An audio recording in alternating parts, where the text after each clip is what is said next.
Maliban sa simbahang Katoliko, lahat ng mga siktang sulpot ay mga pike. Kaya gumising at umalis na kayo mga kapatid sa iglesyang inaniban ninyo kung ang nagtayo ay ordinaryong tao lamang. Kasi ayon sa Biblia, sa 17:24 ng mga gawa, ang Diyos ay hindi nananahan sa bahay na itinayo lang ng tao. At ang tinutukoy na bahay dito, ayon kay Apostol Pablo, sa 3:15 ng unang Timoteo, ay ang iglesia, ang haligi at suhay ng katotohanan. Kaya mabuhay ang simbahang Katoliko. To God be all the glory. Viva Cristo Rey and Pro Deo et Ecclesia.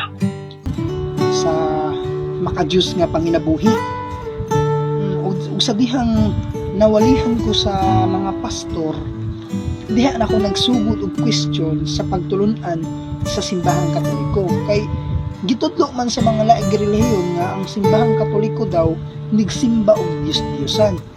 Tinaaman sad sa Biblia nga ayaw ka mo pagbuhat bisag unsang larawan, unya ang Katoliko nagbuhat og mga larawan, subot pasabot di ay nisimba ang mga Katoliko og Diyos-Diyosan. So nakaingon ko sa kagalingon, bitaw no. Ug sa dihang nisulod ko sa laing relihiyon, na-question pa gid nako ang akong kagalingon. O ako pa yung giingon sa akong galingon mga luuya sa simbahang Katoliko mo. Bisag gibawal na sa Biblia ang paghimog larawan, naghimog gyapon sila larawan pagkaluoy sa mga membro. Mao na nakaingon pagid ko na sa akong kagalingon. Ug kana di ay puro ra di ay na pang-akusa sa mga laing mga relihiyon. Mao na siya. Sumao to. Na-convert ko sa mga laing relihiyon ug naobserbaran ako ba ang tanang relihiyon nga ako nasudan nang angkon man sila nga sila ang true church gamit ang Biblia. Subuot pasabot di ay kung Biblia lang ang basihan para sa pag-trace sa simbahan, daghan silang mag-ilog kay ngano daghan silang nag-claim gamit ang Biblia nga sila ang gitukod ni Hesukristo. Og pinakahit pagid na ako mga igsuon ang pagpaminaw sa programa sa simbahang Katoliko. Mas ganahan pa kong maminaw sa mga laing-laing mga relihiyon sa ilang mga programa kaysa simbahang Katoliko. Kaya ang kanang Katoliko, musulod gina sa akong Facebook, dili gid na ako paminawon, i-scroll up gid na nako. Og sa diha niabot sa panahon nga gi-question na akong kagalingon. Ningon ko sa Ginoo, Lord, kung kining simbahan na nga akong gisudlan karon, kung mao man gini ang tinuod, ayaw na ko ibulag ni ini.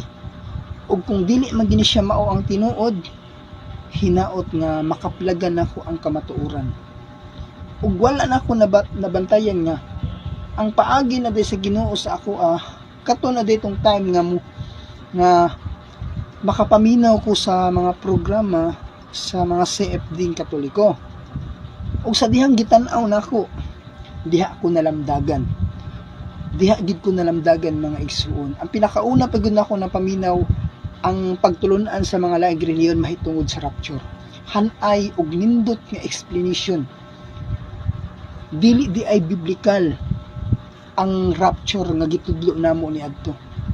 Hinuon, dili man tutol ang simbahang Katoliko nga inigbalik ni Kristo sa kalibutan, kuhaon gud ang iyang iglesia nga mao ang iyang lawas. Ug asa si Kristo, tua pud ang iyang iglesia. Ang gitutulan lamang sa simbahang Katoliko ang konsepto sa gitawag nilang rapture. Mo nagpasalamat ko sa Ginoo nga bisag sa pila ka tuig nga nilabay nga nibiya ko sa simbahang Katoliko, gitagaan o gikahabagan gyapon ko niya kay iya kong gibalik sa simbahan nga mismo siyang nagtukod. Maong dili gid ko mutuoan na ang kanang muingon sila nga sa Katoliko pa ko bisyoso ko, sa Katoliko pa ko sugarol ko, o sa Katoliko pa ko babairo ko. Dili ka na siya tinuod kay ngano wala tatudloi sa mga pari nga magbisyo, magsugal ug mangbabae. Gibuhat nimo kana dili tungod kay Katoliko ka. Gibuhat nimo kana tungod kay mas gisunod nimo ang kagustuhan sa imong kaugalingon. Mong ayaw idamay ang simbahang katoliko sa imuhang mga bisyo. Kay ngano, sa dihang nibalik na ko sa simbahang katoliko, diha nawala ang akong bisyo, diha nawala akong pangbabae. Sumao na di ko mutuo ana nga diha sa katoliko pa kuno siya bisyoso. O sa nibalin siya reliyon na bag-o. But kay nang dako. Kay ngano sa panahon nga nibalik ko sa simbahang katoliko, diha na ako nabiyaan ang bisyo, diha na ako nabiyaan ang pangbabae. Mong ayaw ninyo idamay ang simbahang katoliko kung unsa ang iyong bisyo kaniadto. Kay ngano, bunga lamang na sa iyong pagkasupakiro ug dili hinimba. Kay lagi mutuo man kung Ginoo bahala ag di mo simba. Kanang ina nga mindset paagin ani Satanas. Mong maigsuon ako rang gi-share ang akong ginagmay nga testimony sa panahon nga nihawa ako sa simbahang katoliko. Mao ra maigsuon, and God bless, and viva Cristo Rey. Bakit Romana ang Iglesia Katolika? Kung saan nakatira ang punong pastol ng aming pananampalataya, walang iba kundi ang aming Santo Papa, nakahalili ni Apostol Pedro na unang Papa ng Simbahang Katoliko, natatag mismo ng Panginoong Hesukristo. Ngayon, ano nga ba ang kabuluhan ng Roma sa pananampalatayang Katoliko? Noong nandito pa si Kristo sa lupa, siya ay nagtatag ng iisang iglesia sa pamumuno ni Apostol Pedro na mabasa natin sa aklat ng Mateo, Kapitulo 16, versikulo 18 hanggang 19 na nagsasabi, "At sinasabi ko naman sa iyo na ikaw ay Pedro, at sa ibabaw ng batong ito ay itatayo ko ang aking iglesia, at ang mga pintuan ng Hades ay hindi magsisipanaig laban sa kanya, at ibibigay ko sa iyo ang mga susi ng kaharian ng langit. At anumang iyong talian sa lupa ay tatalian sa langit, at anumang iyong kalagan sa lupa ay kakalagan sa langit." Kaya ang pagkatatag sa iglesyang ito ay nangyari sa Hudiya, o specifically sa Jerusalem, ang lugar kung saan nakatira ang ating Panginoong Hesukristo.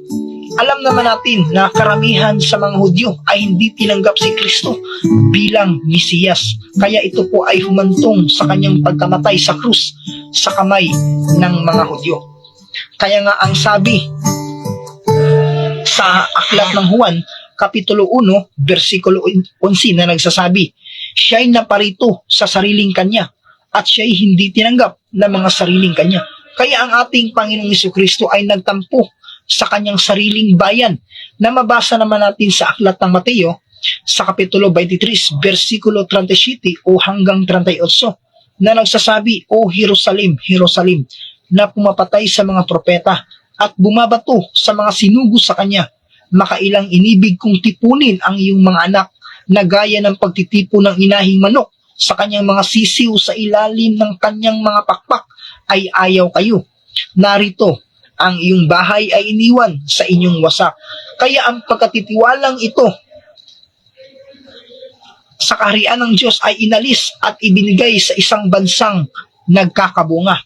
Ang tanong, ano nga ba ang bansang ito? Walang iba kundi ang Roma, dahil ito ay kaloob ng Diyos na mabasa natin sa aklat ng mga gawa, Kapitulo 23, versikulo 11 na nagsasabi, "At nang sumunod na gabi ay lumapit sa kanya ang Panginoon at sinabi, lakasan mo ang iyong loob, sapagkat kung paano ang pagpatotoo mo sa akin sa Jerusalem, ay kailangan magpatotoo ka rin gayon sa Roma.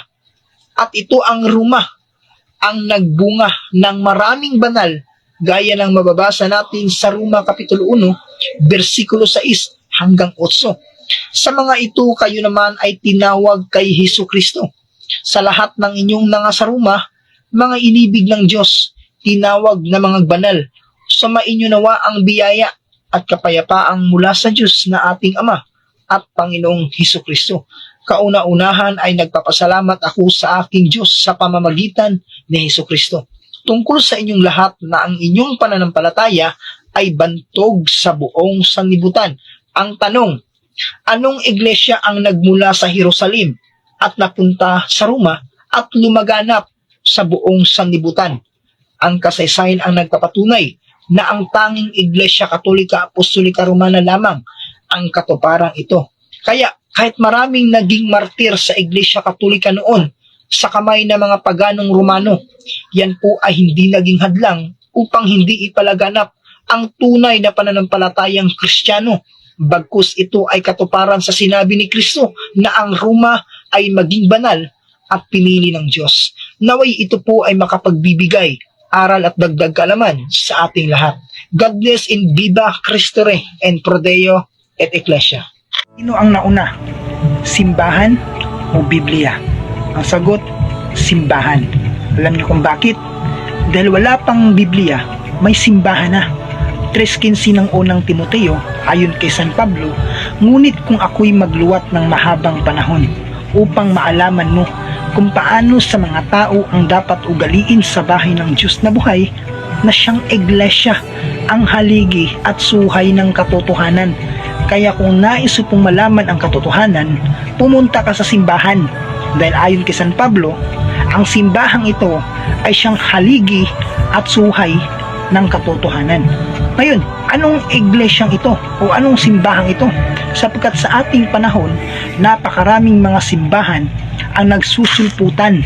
Sapagkat ang sabi rin ng Biblia sa 24:24 ng Mateo, na sa mga huling araw, maraming magsisilitaw na mga bulaang propeta at ililigaw ang marami, pati na rin ang hinirang. Kaya itong mga bulaang propeta ay nagsisitayo ng kanya-kanyang iglesia. Ngayon, anong iglesyang ito? Walang iba kundi ang Iglesia Katolika Apostolika Romana na itinayo mismo ng Panginoong Hesukristo, na nagumpisa sa Jerusalem, napunta sa Roma at dinala sa Espanya at napunta sa Pilipinas. Kaya kaya nating patunayan gamit ang Biblia at ang kasaysayan. Kaya sabi ng kasaysayan sa Young Student Encyclopedia, Roman Catholics began in Upper Rome and Jerusalem almost 2,000 years ago. Napakalinaw na ang Roman Catholic Church nag-i-exist na 2,000 years ago. Kaya wag po kayong magpadaya sa mga piking simbahan na nagpakilala na sila daw ay galing kay Kristo. Dahil mga piki pong mga simbahang yan. Dahil ang tanging hangad lang nila, linlangin ang bawat Katoliko na kulang sa pananampalataya. God bless in Viva Cristo Rey. Hilabtanon kaining sulpot kining membro sa PMCC Port Watts na kung atong tubagon inog na naot, pero sa tinuod sila ang kusog manaot sa simbahang Katoliko. Lantawa ninyo, nindot kayo ang pagpili sa leader sa simbahang Katoliko. Kaya pinaagi sa proseso, dili pinaagi sa tao kundi pinaagi sa Ginoo. Ginoo ang nagbuot kung kinsa ang mulingkod ng Santo Papa. Ilang tawang inyo ha, pagkamatay silang apostol, ang nipuli, anak, atong makita nga family business. Tapos nagpaila nga apostol, kinsa may nag-ingon nga apostol na kamo, dili ang Ginoo. Mong ayaw mo pagpanao sa simbahang Katoliko, aron dili mo panubagon, aron dili mabulgar ang inyong sikreto. Tinuod lang, kamo ang pinakadakong